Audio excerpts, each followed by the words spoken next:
pre-proposal conference for RFP 184651, Master Plan of Policies, Equity and Resiliency Integration. My name is Elizabeth Ayana Johnson. I'm the buyer for this particular City of Detroit opportunity. This opportunity was advertised April 22nd, 2024. This is the first of two pre-proposal conferences. We will have another virtual conference at 10 a.m. on Monday, May the 13th. And for those of you who are with us, I know that we sent links out, and some of you may not yet be registered in the city's Oracle system, but the RFP does provide instructions. And for those of you that received an email link, there is an opportunity for you to go ahead and get registered. It's not a long process. I think I've been told by some potential suppliers that it took them 20 minutes to get registered.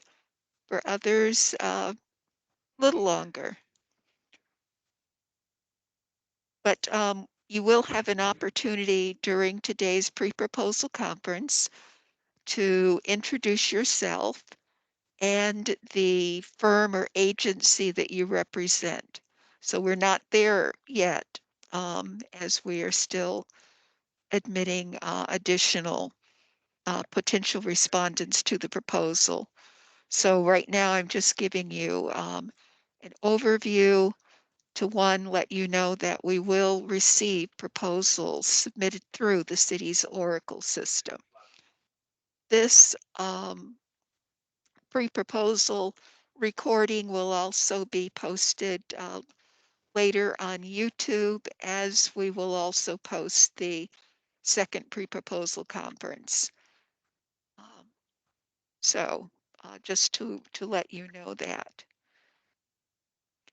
We, let's see, we are looking to have a robust response to this opportunity, and the RFP is available in the city's Oracle system as of yesterday, May the 6th.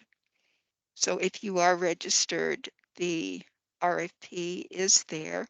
And for those of you who were not registered, who were referred to us, we did provide you with the RFP document until you get registered to allow you an opportunity to more fully participate. So what I should do? All right, I'm going to now introduce, before we start our presentation from the Planning and Development Department, I'm going to introduce at least two city staff members who are with us. I'm looking through this long list. Again, we're very excited that so many of you are with us this afternoon. So right now, it looks like I see Dara O'Byrne, who is the Deputy Director for the Planning and Development Department. She's waving her hand. I think she and I were doing double duty, listening in one ear for a contract that we have pending before City Council, which will be coming up shortly. And also, two items. You got two of them. Okay, great. And we also have with us Julie Konichi. Haneke. Haneke. Okay. No one gets it right. It's okay. Julie. All right, got it. Julie Hi. Konecki, who is the project lead from the Planning and Development Department for this particular opportunity. And so I I think that we have uh, a good number of you who are with us now. For those of you who are on the telephone, I see area code 248-330-1232. I see 313-443-4221. And I see 734-669-2727. Now, I've not muted you, but if you have background noise, I will mute you. Okay, thank you. All right. Okay. Well, that was one of our folks on the phone. Now, the reason I called those numbers out is because I know sometimes we have technological challenges. And if you are visually with us and you're using your phone or audio, that's understandable. Um, if, however, you were solely on the phone, and I think I spoke with one person just before the meeting because they encountered a challenge, then we'll try to do our best in providing a visual illustration of some of what we are going to be sharing. Um, since you will not be able to visually see what everyone else on this pre-proposal conference will be seeing.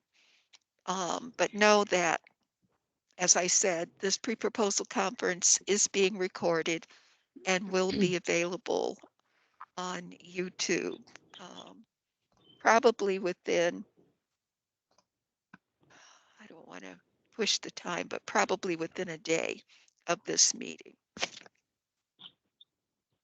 Okay, so having said that, oh, I see one more person from the city who's joined us, Bernadette Walker from the Office of Contracting and Procurement. So I think that that concludes the 3 city members who are with us. So with that being said, okay, I saw Bernadette put her hand up. She's letting you know that she's acknowledging. Very good. Okay, great.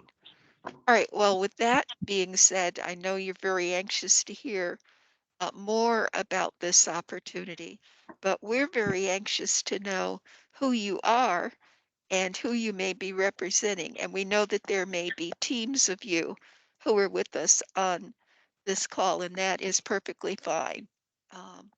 But what we would like to do is, without without excess dissertation, if you would provide your name and the firm you represent, and whether or not your firm is looking to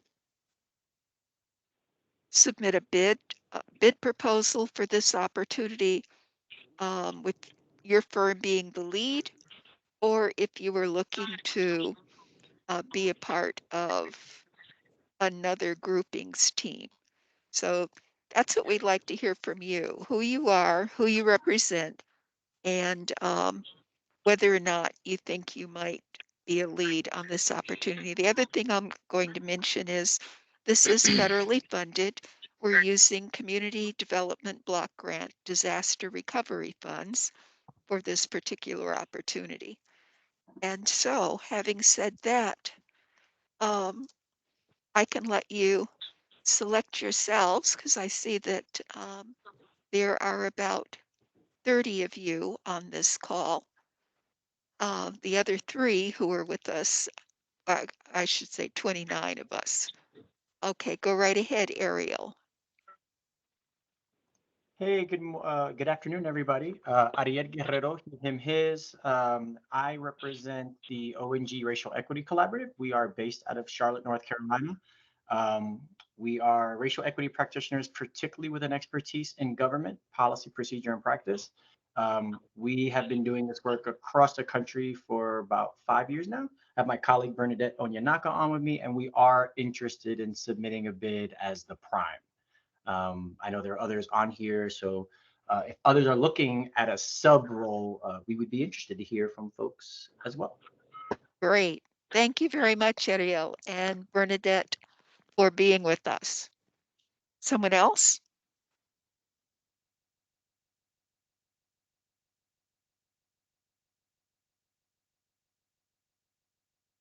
Well, should I call out the names that I see? I don't want to put you on the spot. Hi, Elizabeth. Hi, Elizabeth. I'll go. This is Okay. Robin Owens. Robin Owens, and I'm with Impact Strategic Consulting in Houston, Texas. I have several team members on the phone with us, with me, Matt Doyle, Ingrid, Kevin, and Jennifer. So I'll speak for all of us if that's okay. You We're a certainly may. We're a Houston based firm that specializes in CDBG and DR, as well as diversity and inclusion work. With universities here in the city of Houston. We work across the country as well, and also do some work in Puerto Rico. So we're happy to be here and interested in priming also, but are also open to collaborating with other firms that might complement our expertise and background. Great. Thank you. Sure. Hi, Elizabeth. This is Dan Dockich. I'm with Sierra Metro Detroit. We are a workforce development agency with offices in Michigan, Chicago, and Texas, and I'm Director of Fund Development. Very good. Thank you for being with us. You're welcome. Someone Hi, else? good afternoon. Good afternoon. My name is Michael Griffey. I'm the Detroit market leader for AECOM. We are an infrastructure consulting firm. We do work around the country and around the world. I have three of my colleagues on the call. Denise Gardner in our Strategy Plus practice. And I have Katie Johnson, who's at the head of our Buildings and Places practice. And I also have Garrett Harper, who leads up our economics practice group. Great. Thank you for being with us, Michael, and your team. Thank you. I'll jump in. My name is Hannah Clark. I am an urban planner with WRT. Hannah? Yes. Can you speak up just a little bit? Oh, I'm so sorry. Is that better? Yes. Okay, my apologies. So again, my name is Hannah Clark. I am a urban planner project manager with the firm WRT. We have our headquarters in Philadelphia, also an office in San Francisco. I'm joined by my colleague, Jake Freed on the line. We are likely interested in a priming role, but very generally interested in what this opportunity is all about and seeing who's here today. So thank you so much. Very good. Thank you for being with us, Hannah. Good afternoon. My name is Jacqueline Burrow, and I am with the Local Initiative Support Corporation, or LISC, a national CDFI based out of New York, and been serving Detroit for about 35 years. And we lead a disaster recovery across the country, and are very versed in HUD, CDBG, and CDBG DR funding. So happy to be here. Thank you. Great. Good to have you with us, Jacqueline. And I Good see a afternoon. hand from Steve Lobo. Hey everyone, this is Steve Lobo. I'm an energy analyst with Smith Group. We're based out of Detroit. We're an architecture and urban planning firm. I've got Jen Miller, who's my colleague, also with us, and we will be interested in being a prime, but we're also open to discussing team arrangements. So, yep, happy to be here. Very good. Thank you for being with us, Steve. Now I see Brianna, your hand is listed as number 2, so you can go right ahead, and then Mary and Juan, I'll get to you in order. Thank you. Hi, everybody. My name's Brianna Johnson. I'm with Lotus Engineering and Sustainability. We're a small women-owned consulting firm based in Denver, Colorado. And we've worked on climate action plans and sustainability consulting across the country. And we do that specifically with a lens for equity and environmental justice. We would be open to subbing for this project, probably wouldn't prime. We don't have a big presence up in Michigan yet. So would love to reach out to all of you and hear from all of you about who are interested in priming and how we can support your work. Great. Thank you for being with us, Brianna. And Mary Castell. Hi, everyone. Thank you so much. I am with a firm called Urban Strategies. We do land use planning, urban design, master planning, and engagement. We're based in Canada. We have 3 offices, but we historically have done a lot of work in Detroit. And we would be interested in a sub-consultant role on this, supporting the sort of land use planning and visioning aspects. Thank you again. Very good. Thank you for being with us, Mary.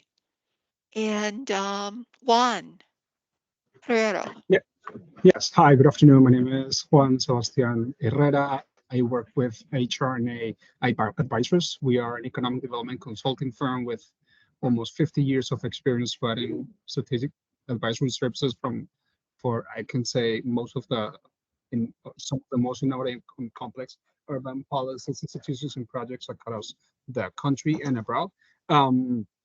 We learned about this opportunity yesterday, so I cannot confirm if we are submitting a response as a private consultant or as part of a team. But anyways, thank you very much for this opportunity to learn about what you want to get out of this project. Excellent. Thank you very much for being with us, Juan. And Tom Goday. Tom Gadaris, and I am with. Oh, I'm sorry, your name was cut off. Oh, no problem. With Detroit Future City. We are a local nonprofit here in Detroit with a sort of a planning think tank, and we have a lot of experience with community engagement in Detroit, and we're very familiar with the various documents that this proposal is asking to integrate into the master planning process. We're very familiar with planning master plan in Detroit as well, but we would be interested in subbing with someone else as the prime with this. Very good. Thank you so much, Tom. Good to have you with us. And Jen McKenzie. Hello, my name is Jen McKenzie. I'm the operations and project lead at Farallon Strategies. Farallon Strategies is a small business consulting firm located in Sacramento, but we have clients across the United States and a team member that's based in Michigan. We have a wide variety of experience with setting up climate collaboratives, working on planning documents, helping local governments really hone in on their vision for how they want to address climate change. And we are interested in being part of a team. So I will drop my email in the chat. Thank you. Very good. Thank you very much for being with us, Jen. And let's see. So I'll ask, I was trying to keep an eye on those of you who are part of other teams. So is there anyone who is with us who has not been introduced either as a part of another team or individually? I have an RN, it says read.ai meeting. And then I see someone named Theo. And let's see, who else? Oh, Marja. Go right ahead, Marja. Barrow. Good afternoon, everyone. I'm Marja Farrow. I am a local Detroit, and I have a firm called This Is My Detroit, and we do urban planning and project management, and we'll be interested with teaming with someone on this opportunity. Good to be here. Thank you. Very good. Good to have you with us, Marja. And let's see, am I seeing another hand raise? Looking to see who that is. Sam, go right ahead, Sam. Hi, everyone. My name is Sam Butler, and I am executive director of a nonprofit called Doing Development Differently in Detroit. We are a nonprofit dedicated to furthering equity and social justice in the Detroit planning and approvals process. So we have a lot of community engagement experience, very interested in this topic, and yeah, excited to learn more. Thank you for having me. And I'm happy to put my email in the chat as well. Very good. Thank you for being with us, Sam. All right, so is there anyone who has not yet been introduced? Yes, my name is Henry Robinson. Oh yes, And go I right ahead. represent, That's I represent, which number? I saw both numbers moving. 248 area code or 313? I am 248. Okay, go right ahead. Okay, I'm Henry Robinson. I'm with Nonprofit Enterprises at Work.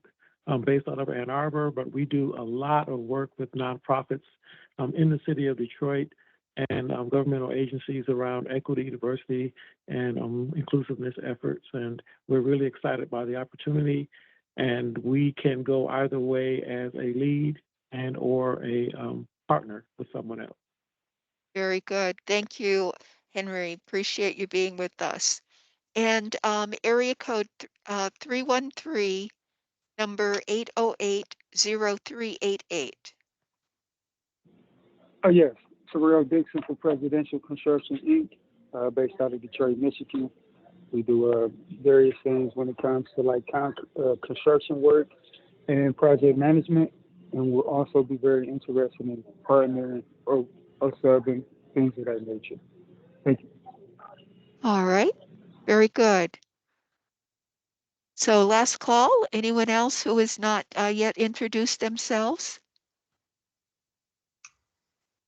Okay, very good. Well, that being said, I'm going to now turn this over to Julie. I'm going to stop sharing my screen so that she can share hers and begin her presentation. Great. Thanks so much, Elizabeth. And thanks everybody for being here today. It's exciting to see such a great response. Forgive my voice, please. I have a daycare kid and it's just nonstop illness over here. But we're getting through it as best as we can. I'm going to present a short overview of how we are thinking about this proposal, including how we envision fitting this proposal in with the work that's already underway to update the master plan. Some of you might be familiar that the city has in fact started updating its master plan. So I'm going to give you a little bit of background information on that and then talk about how this proposal fits in. So the master plan update in general, we're trying to accomplish a few things. So first and foremost, we've done a lot of planning work since the master plan was last comprehensively updated in 2009.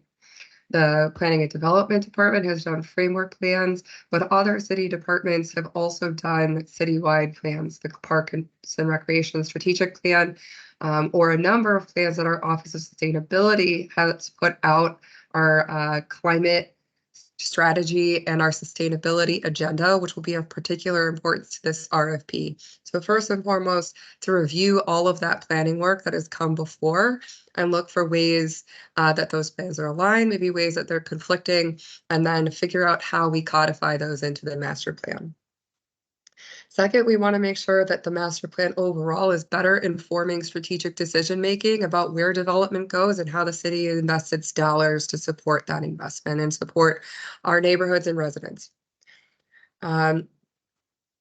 Third, we'll be looking at the mix of future land use and their physical relationships, as well as their relationships to things like sound sustainability and resiliency principles and practices.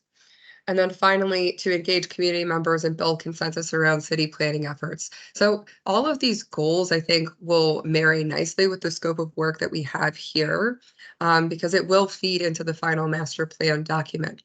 The focus of this RFP will just be a little bit more on the equity, sustainability, and resiliency side of things, as you will see. So, as I said, we have some planning topics up here that we anticipate the master plan will touch on, with kind of a focus on two main things. We want to be focused more on how different planning topics intersect. This is increasingly becoming best practice in the planning profession, as I'm sure many of you know. So if we're talking about land use strategies, where do we want to increase housing? Where do we want to increase, bolster our commercial corridors? We've got to be coupling that with infrastructure policy, with transit policy, with kind of economic development policies. I'm not just thinking about these things in silos. And second, which is really where this RFP was born, we have a real need to make sure the entire plan is focused and centered around these themes of equity, resiliency, and sustainability. So not its own standalone plan, not its own standalone chapter. These themes should be driving everything that's in the final plan. So why is PDD releasing a second RFP for this work? A couple of practical reasons. There was an opportunity for CDBG DR planning funds to be available to the planning department for planning purposes. And when we looked around at kind of the initiatives that we had going in the planning department, none was bigger than our master plan. And our master plan was envisioned to be kind of a tight process that was really technical in its focus.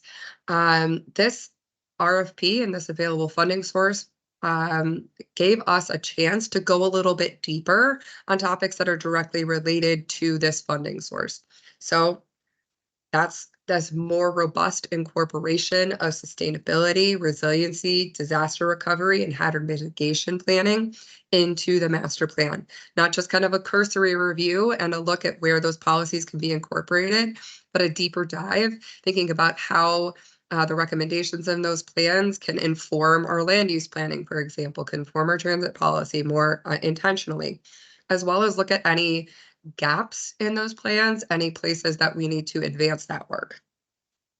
Second, we know that our most vulnerable communities in Detroit are often our least engaged in terms of a traditional planning process. So we see kind of these themes of equity, sustainability, and resiliency as being very intertwined. And something that we're excited to explore with this is the possibility of developing a shared definition of equity, as well as equity metrics, kind of suited to the city of Detroit that will guide implementation of the plan. We have some precedents to look to start this work, but we're really looking for you all to come up with some great ideas about how we as a city, when we're prioritizing projects each year coming out of the master plan, can really ground that prioritization in these equity metrics, as well as kind of track our progress in implementing the plan against these equity metrics. And finally, to add capacity and engagement expertise to our PDD staff as we execute our outreach and engagement strategy. This will be a little bit challenging from a timeline perspective, as I'll get into later, but we do anticipate there's still being quite a good need for engagement support as this project progresses. So just a little bit more detail about how we're thinking about this project scope and timeline.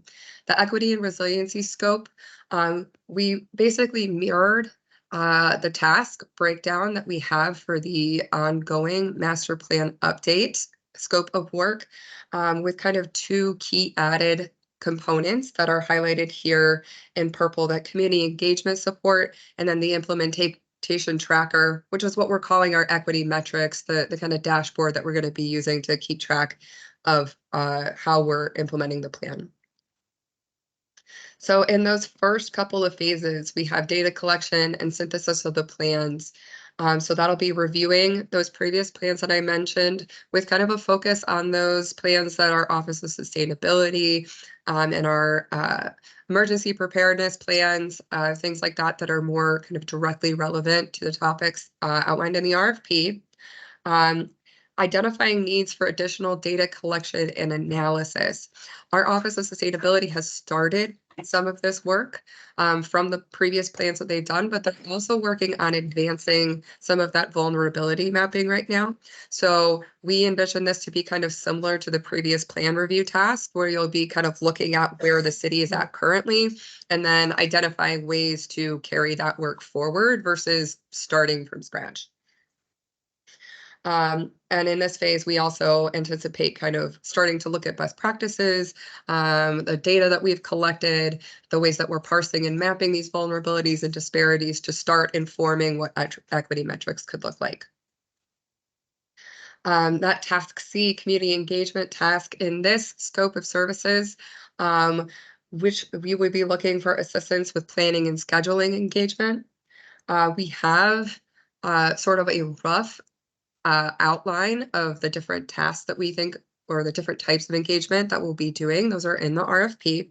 And we have a rough timeline, but we would certainly welcome input from the consultant team at the onboarding process to make sure we're all aligned and getting your feedback on the kind of approach and schedule.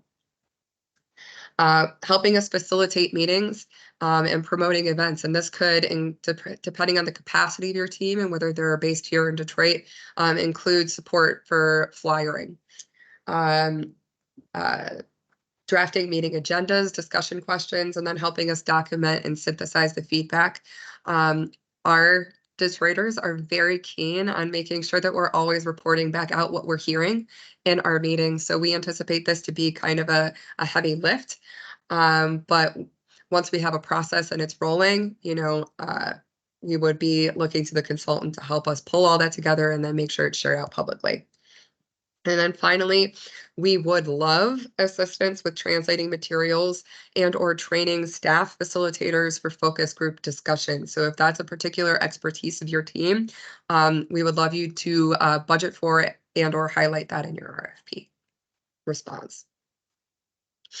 Finally, kind of to wrap up the process, you'll be helping draft and final policy recommendations, working closely with our master plan update consultant to put together the final plan deliverables. And we'll talk a little bit about how we envision coordination happening, but we are certainly open to kind of your suggestions on how you think that's going and that should work in your responses. In this phase, you would also be finalizing those equity metrics, and then incorporating those metrics into some sort of tracker, dashboard, interactive map. I think we're pretty open on what that looks like, but some way for us to track, to prioritize implementation of the plan, track our progress on implementation, and ground all of that in these kind of equity metrics that we can, that will kind of inform our work moving forward as a city. And Dara has some experience and some ideas around that. So if folks have kind of more questions about what we really mean by equity metrics, I think she could speak to that during the questions portion. So our anticipated timeline. We are currently underway with our master plan update scope that kicked off in February. We anticipate that will run through the kind of later portion, if not the end of 2025. So if all things go smoothly with the procurement process and getting things through council, we anticipate being able to onboard this team towards the end of that analysis and visioning phase. And as we've discussed this with our master plan update consultant, we think that there's some flexibility for additional data collection and analysis, especially when we're talking about things like developing these equity metrics, which will be a deliverable that's finalized much later in the plan, if not beyond the delivery of the final plan itself. I think there is flexibility to have that overlap into that draft policy phase. So basically from onboarding through the start of 2025, we anticipate that data collection, plan synthesis, draft policies phases to occur. We'll also be onboarding as soon as humanly possible with our engagement support. And wherever we are in our efforts, because we've got to be going out and doing our engagement while we're bringing this bid through procurement and bringing the project team on board, we will essentially just catch you up to our process and then fold you in as quickly as possible. And then the implementation tracker work, the finalization of the equity metrics, those will stretch into, could stretch into all the way July 2026. We have the option of this being a full 2-year contract from the time the contract is finalized.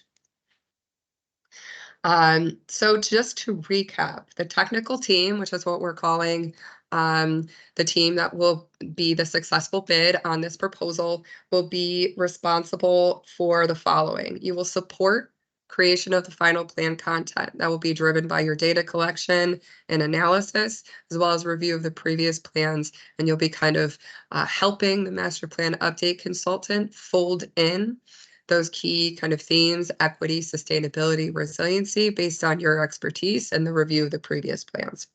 Technical team owns the community engagement task. Our master plan update consultant will be assisting us with physical materials to take out, but otherwise that's in PDD's court, and that would be in this technical team's court to run. This team would also own that implementation tracker and the development of the equity metrics. And to coordinate all of this, we would anticipate needing to build in regular check-ins with PDD, as well as periodic coordination with the master plan update consultant. Once again, we are open to your suggestions about how this could best happen, but they've got a scope of work and a number of meetings that they've already allocated for. And we understand that you're going to be leading the work on this task, and it doesn't necessarily make sense for the technical team to be reporting to the master plan consultant. So we will do our best to coordinate the work between the two and make sure that the work comes together. But we anticipate, both teams report to me and Dara at PDD, and that's how we would kind of maintain that relationship and manage the RFP. So with that, that's the end of our presentation, and we're happy to answer any questions. Great. So I see that Brianna, you got your hand up there first. Go right ahead. Thanks, Julie. That was a very helpful presentation. I really appreciate it. Are you able to share who the master planning consultant is? I think so, Dara. There's no reason we can't. The master plan update consultant team is led by Smith Group. They are joined by Mass Economics. I will get all these names. Center for Community, no, not Center for Community Project. Public Sector Consultants. Oh, Center for Community Project.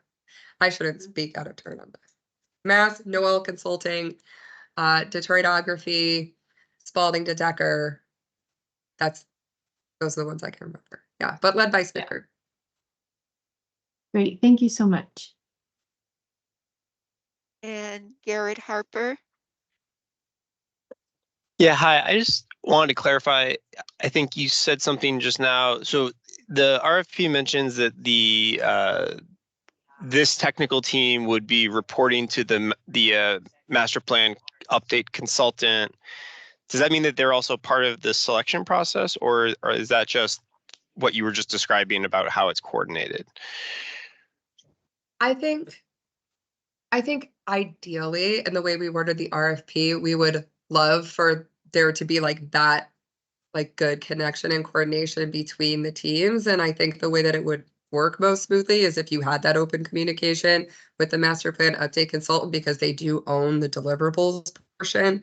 But I think in practicality, both contracts are managed by PDD, and so you would both report to me ultimately, if that makes sense. And we understand it's a little bit of an odd arrangement because you're not going to be a sub to that contract. It's going to be a second contract. And I guess, so does that mean that with that consulting team, would the people on that consulting team be able to bid for this? Yes. Yes. Yeah, I think okay. so. Yeah, but they wouldn't be part of the selection. Yeah. Right. Okay. Either way, if they bid on it, if they not, they're not part of the selection.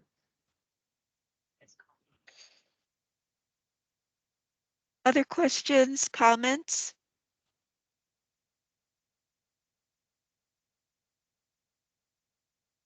Sorry, one more question.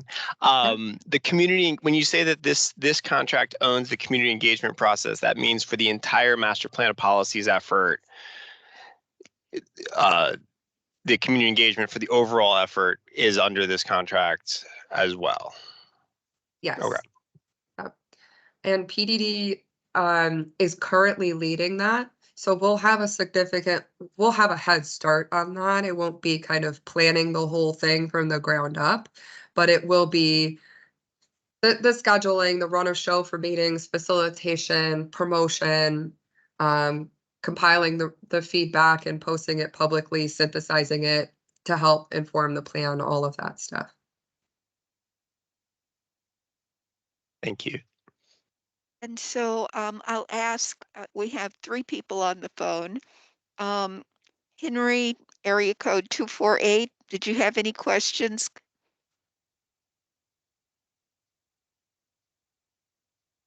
Okay, not hearing anything from Henry. Cyril, 313-801, phone number, did you have any questions?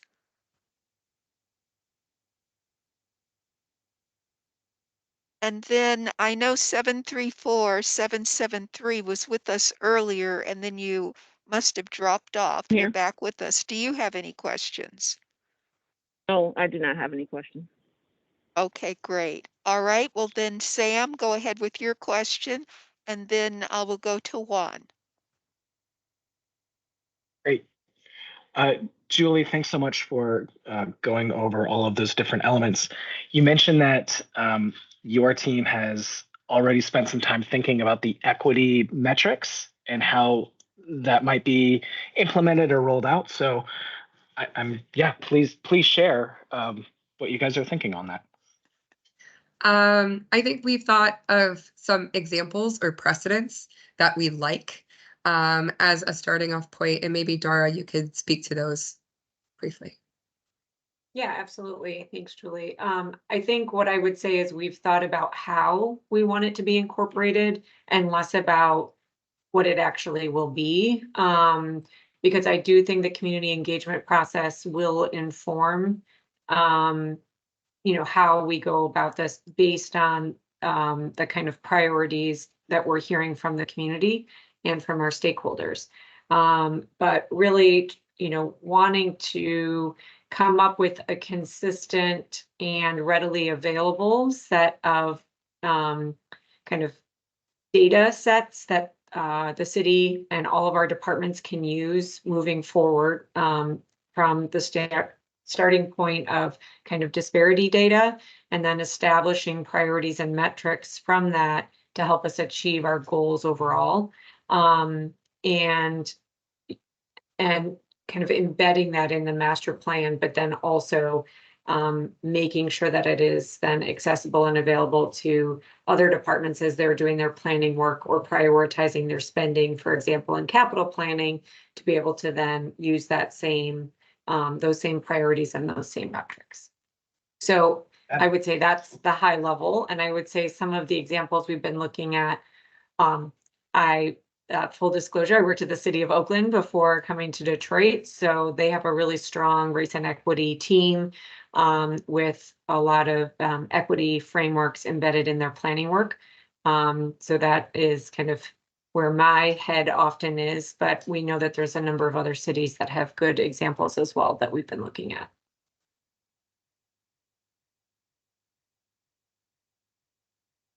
All right, thank you. Great. Thank you, Sam, for asking that question. Juan, go right ahead.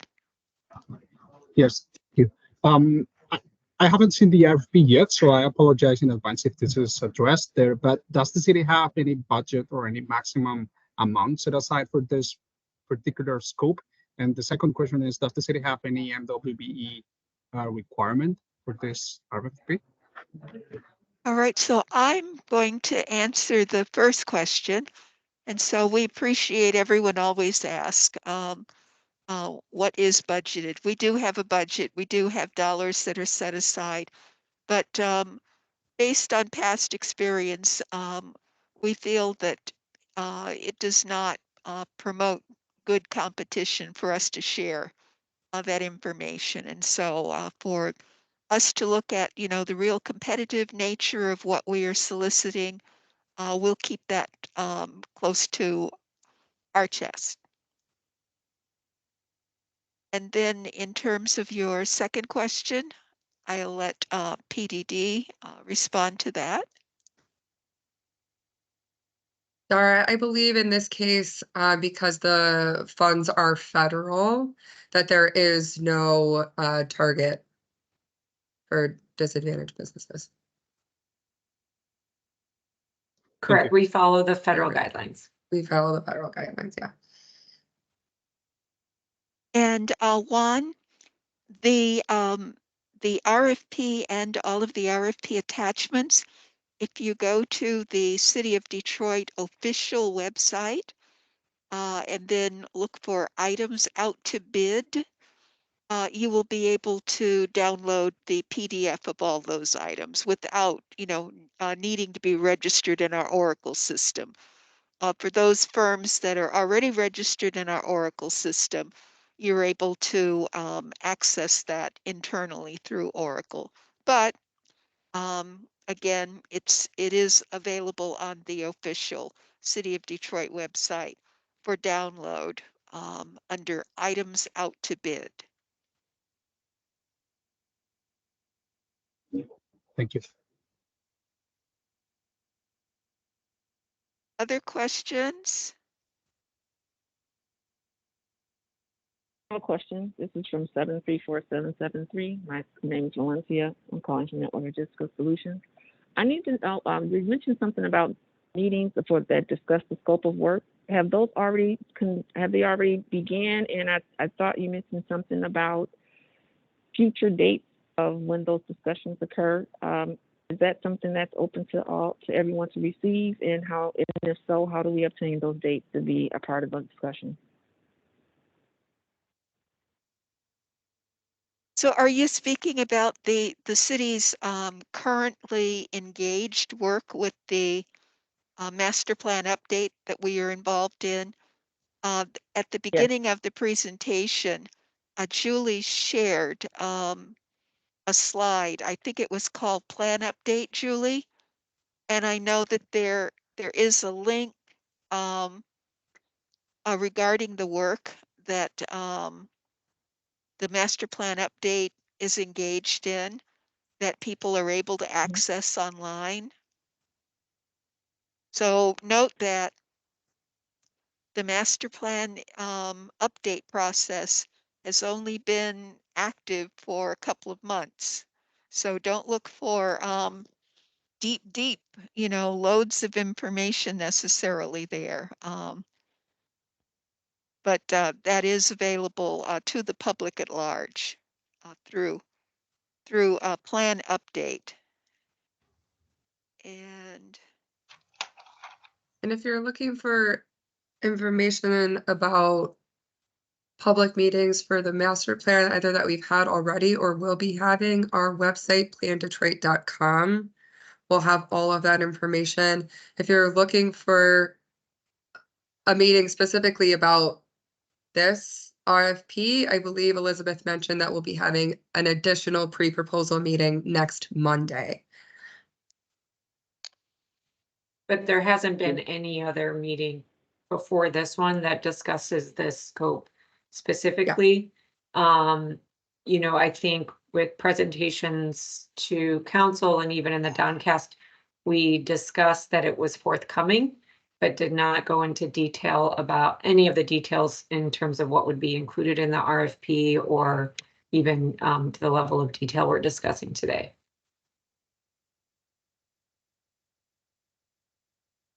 Great. Okay, thank you for asking that question. And Brianna, I see that you have your hand up. Yeah, just to follow up on that, the meeting next Monday, will that be identical to this meeting, or will it be some kind of continuation or iteration based on the questions that you've received today and up until then? It will primarily be another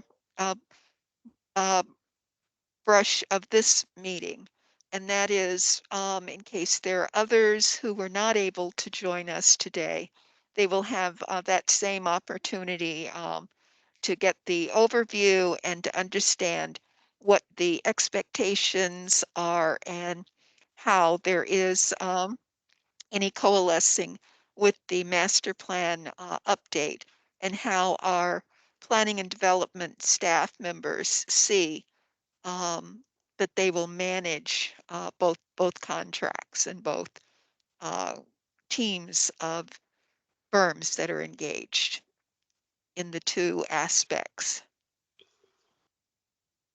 Thank Elizabeth, would it be helpful to share how we'll collect questions and answers between now and then share those back out so folks don't have to sit through the same presentation next week? Great, great. Thank you for making that segue, Julie. And so once you get registered in Oracle, those of you who are not yet registered in Oracle, and if you'll see the instructions on how to move through those steps. They're embedded in the RFP document. In fact, let me share my screen. I'm going to go to that page.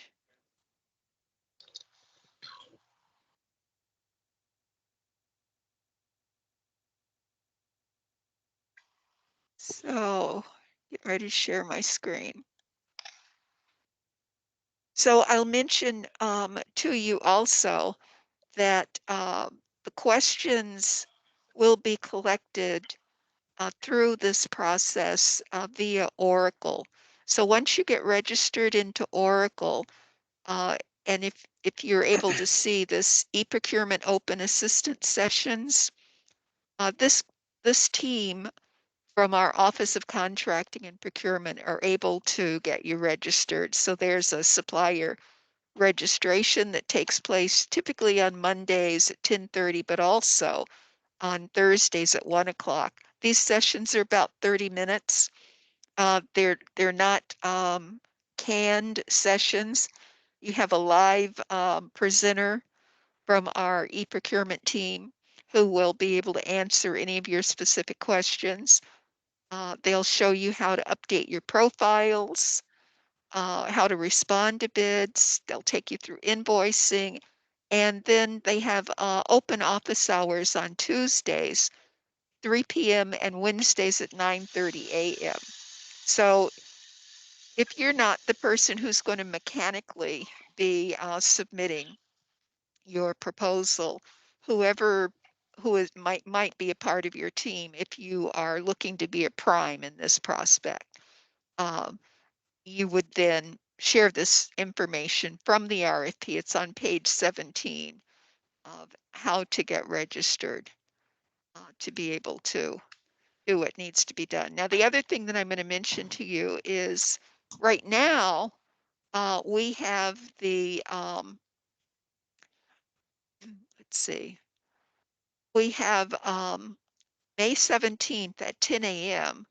to be the last opportunity for what we call rolling questions to come in.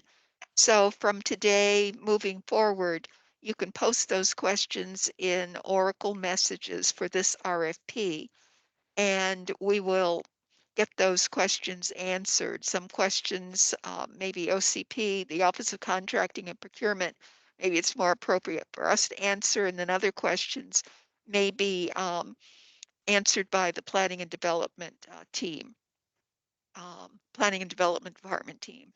So the last questions right now are scheduled to be posted by Monday, May 20th.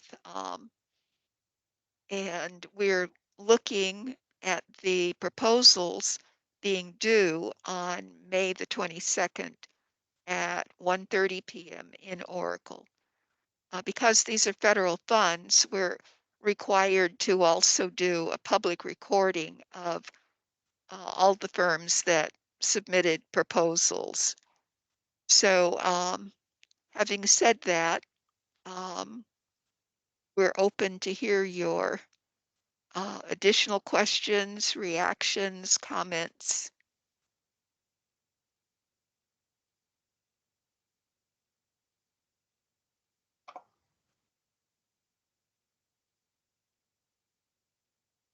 Okay, Brianna, you've got your hand up. Go right ahead.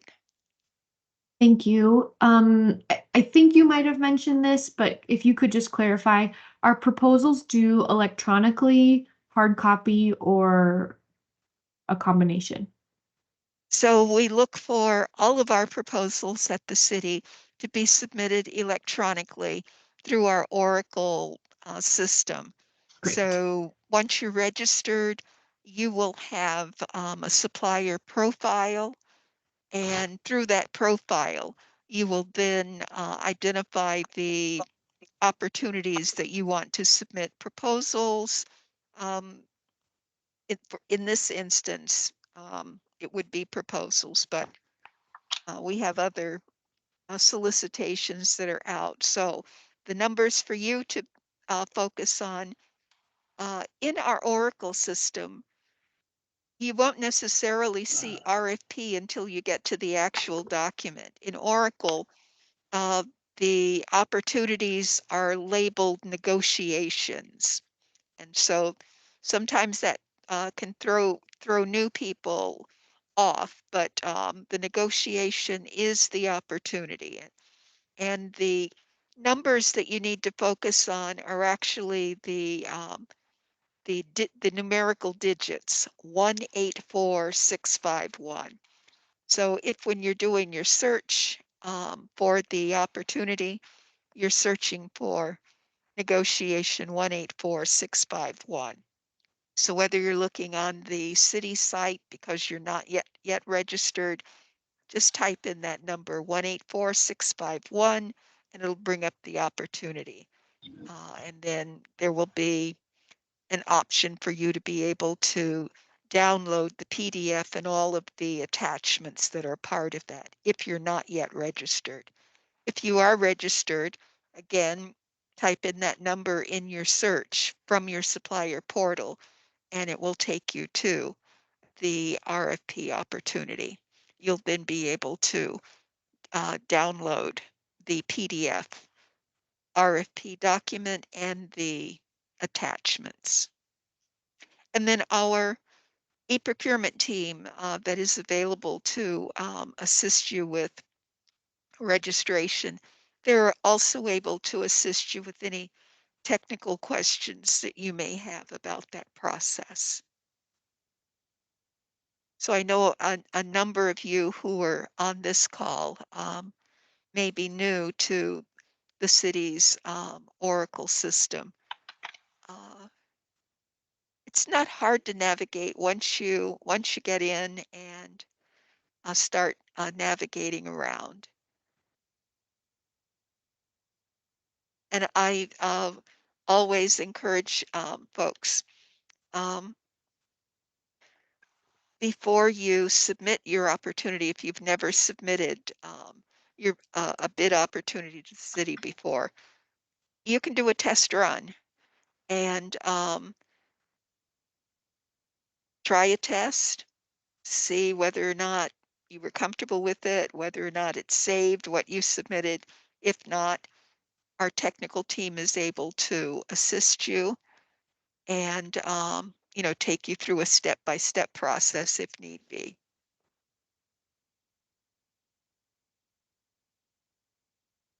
So my question is, do you think that May the 22nd is a reasonable amount of time to allow you to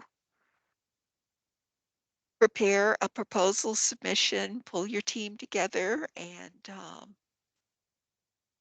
move forward?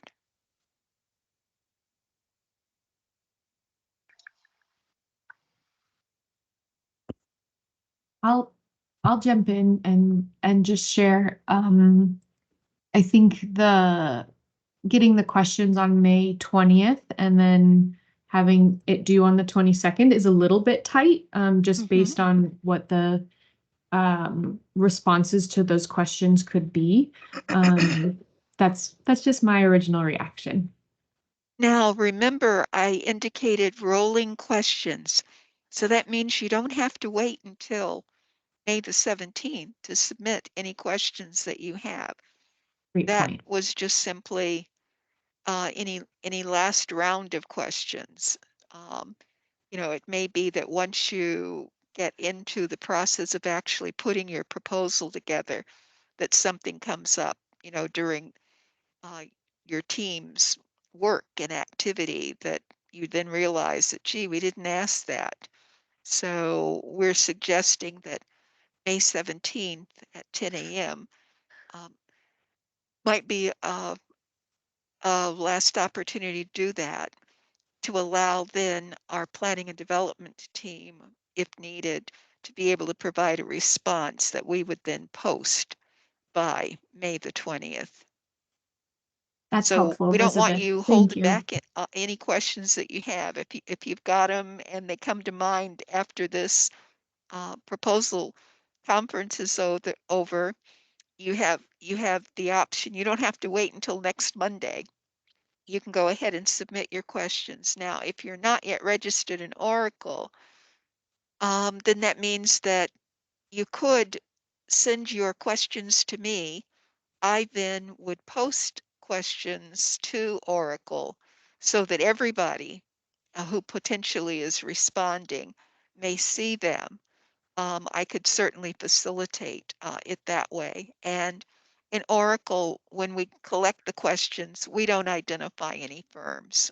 We appreciate the fact that you would be identified, but we don't share that with everybody. We just share what your questions are and then would share in common the responses. Go ahead, Mary. Thanks, Elizabeth. From my perspective, I think having another week would be a lot more comfortable before the deadline. I think this was originally supposed to have come out a week ago. And usually, like in my experience, cities and municipalities provide a 3 to 4 week window between the release of an RFP and the deadline. And this is only now 2 weeks. It was originally supposed to be 3. So that would provide a lot more comfort, at least from my perspective. And thank you for asking that question. I appreciate it. Certainly. Yep, I echo Mary. Yeah, we were Yeah, well, kind of from the bus. hanging out watching the website and wanting is, could have used that previous week to start planning from our perspective as well. All right. So it's a pre-bid call. right. So that decision would be a decision that our planning and development department is positioned to make in terms of adding an additional 7 days. Elizabeth, I think, can we take this offline and just make sure, because I know that we have federal requirements as well. I just want to make sure we're completely aligned with that, and then we can update folks on the deadline. Just Absolutely, okay, absolutely. great. But I'm just making sure that people know that that wouldn't be the call of the Office of Contracting and Procurement. Sure. That would be the Planning and Development Department making that determination.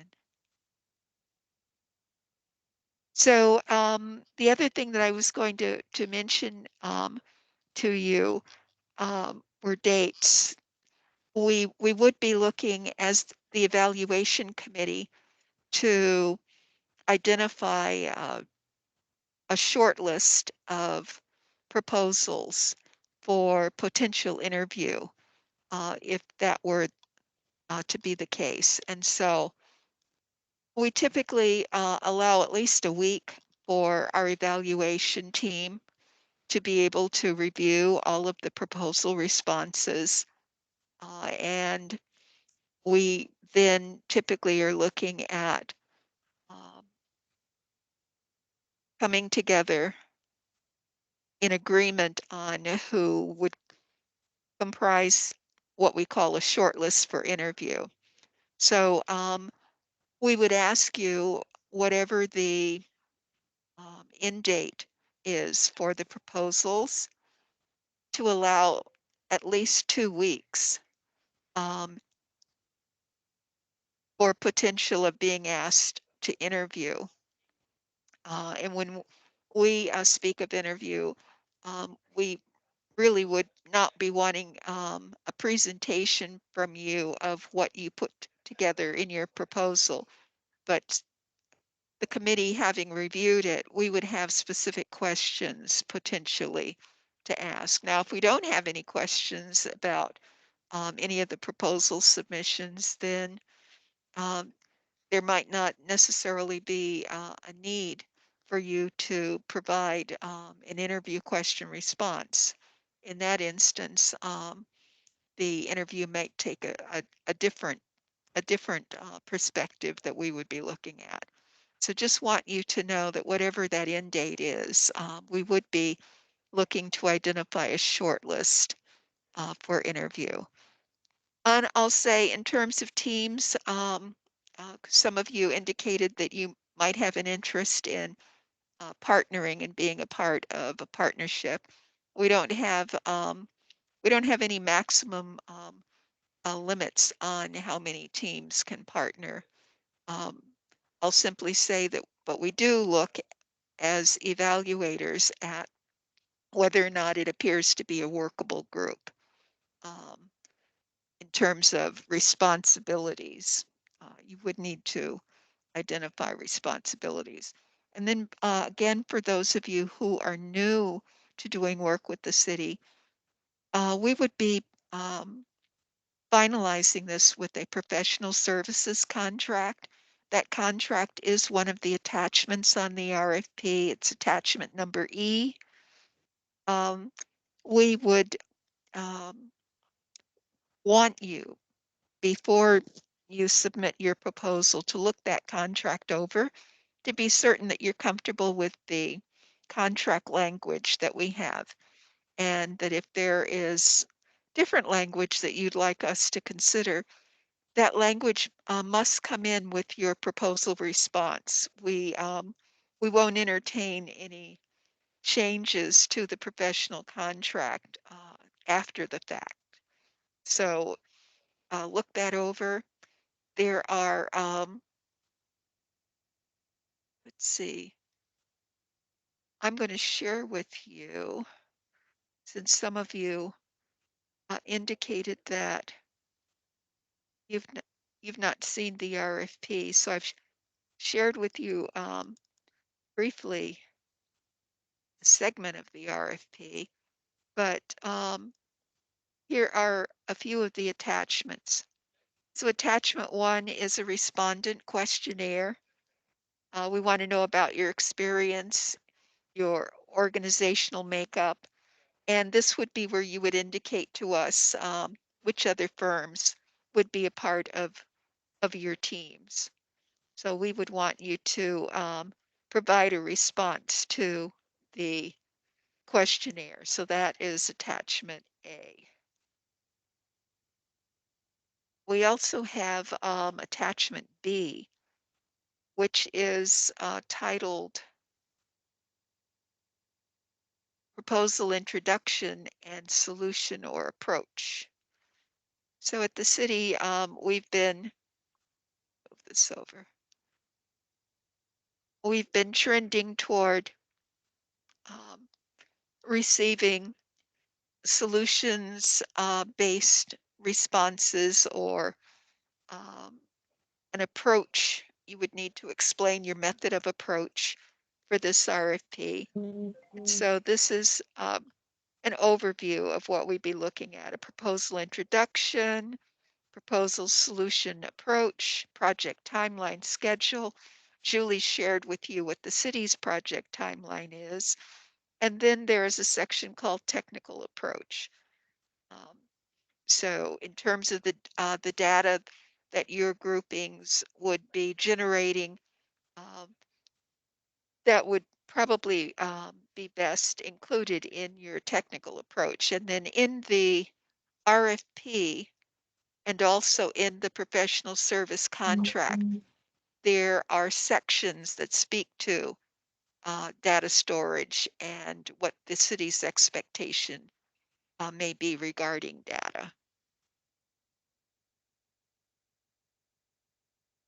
Attachment C is so that you don't forget to include your cost proposal.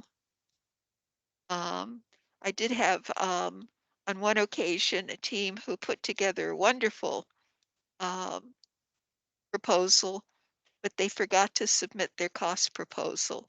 So know that you want to verify when you get your package together of your proposal response, double check And if someone else is going to be responsible for doing that mechanical part of the process, getting it into Oracle, just once they get it uploaded, have them go back and double check to be sure that all the components of the RFP are there.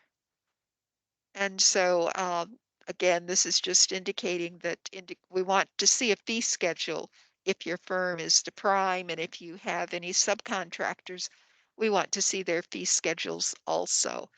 And then, in addition to the fee schedules, we want to see what you detailed for the project budget for this response. Then the city has some required forms and documents. We want to know who is authorized from your firm to be able to submit a proposal for us to consider for contract award. So we're looking for a certificate of authority. Some firms have their own certificates of authorization for signature. If you don't, that's fine. This particular document includes those forms, depending upon whether or not you're a corporation, you're an LLC, a partnership, whatever your business structure might be. This amendment form, you don't really need to fill that out now. You can if you wish, but that would be for something moving forward past the contract. However, the conflict of interest and disclosure form, the debarment and suspension document, are consolidated affidavits, a non-collusion affidavit. We would want all of those to be completed and submitted with your proposal. There are some other documents that we would look for, and I encourage you, if you've never done work for the city, um, and you're seriously looking at being a prime for this, go ahead and complete the income and the revenue tax application. It's available online on the city site. You're actually, when you go into the Oracle RFP, there is a link that will actually take you to um, the income tax and revenue tax clearance application. You can complete it, submit it, and I say do it early because it sometimes takes 3 weeks to 3 weeks, to get the clearance. If you are selected for award, we wouldn't want you to start after you're selected in moving through that process. So I encourage firms to do what needs to be done in that area as soon as possible. We look for 3 years of financial information so that for us, we know that you are financially stable. You can, again, submit that with your proposal.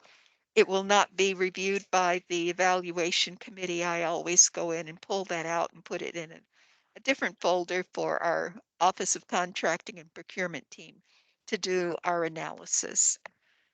This is federally funded, so there is a requirement for the System of Awards Management Certificate, known as SAM. Uh, we do want you to go in and complete the SAM application. Once you receive an initial vetting, you get what they call a unique identity number. Um, they look at who your principals are to make certain that no one's debarred from doing work with the federal government, because the federal government said to the city of Detroit, if we barred some people from doing work with the federal government and we're giving you city funds, you can't award those funds to another grouping that's debarred. So the SAM certificate lets us know that you've been vetted, that you're cleared at the federal level. So I believe in the RFP in Oracle Online that there is a link that will take you, but you don't have to wait for that. If you've not applied for a SAM clearance, you can go to www.sam.gov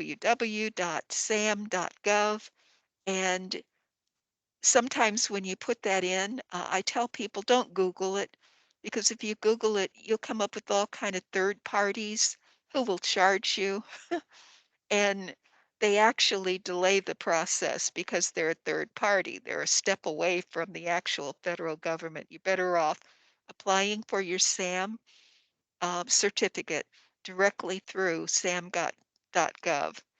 And they used to have a little graphic that had an older man with a tall, what is it, a tall cap on his head and red, white, and blue all around him. Well, I went and bumped into a third party site that tried to copy that same graphic. So if you're on the federal government site, it will definitely say .gov, and there will be links to the General Services Administration, who actually is responsible for administering parts of that. So if anybody tells you you need to pay a fee, you're on the wrong site. Get off. Don't pay them a fee. This is free. So having said that, any questions about any of the attachments that are going to come in with your proposal? Oh, there is also, might as well open this up. So this is attachment E, the professional services contract document. It is a PDF, but again, if you see a language or um, an aspect of the contract language that you have a concern about, you can highlight it, or you can lift whatever that particular article or portion of that contract article might be, um, put it on a separate sheet of paper and send it in. Now, I have had some firms that send me the whole professional service contract back with their proposal. That's fine, as long as you redline it. So redline it, highlight it in some way so that we know what you want us to consider. And then the final attachment is an attachment that includes the federal requirements. So if you're familiar with these, as some of you have said, you don't have to reread them again. I think these were last updated in 2023. But if you're not familiar and you want some late night reading, you're welcome to it. So we have Appendix 2, and we also have, oh, let's see, 200, yep, Article 2.319, from Subpart D. These are some of the procurement standards that we need to make certain that we meet. So for anything that's federally funded, we are required to include that with our RFP so that people are able to access and be familiar.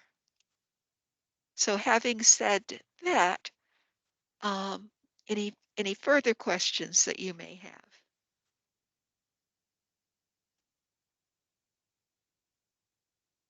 Okay. All right. Well, if you have no further questions or comments, we certainly want to thank you for your time this afternoon. Again, if you are not yet registered in Oracle and you've got questions or comments after this meeting, send me an email, indicate what your question is. I will post it in Oracle so that everyone is apprised of the question. We'll get a response. And again, for those of you who indicated that you anticipate definitely being a prime, if you're not yet registered, again, download that document from the city site and take the steps to move through registration. Any last comments, Julie or Dara? No, just want to thank everybody for joining us today, and I hope to see your responses. Thank you, everyone. Thank you. Yes, we look forward to Thank you. your wonderful proposal responses. Thank you very much. Have a Thank good you. day. Thank you. Bye-bye. Bye-bye.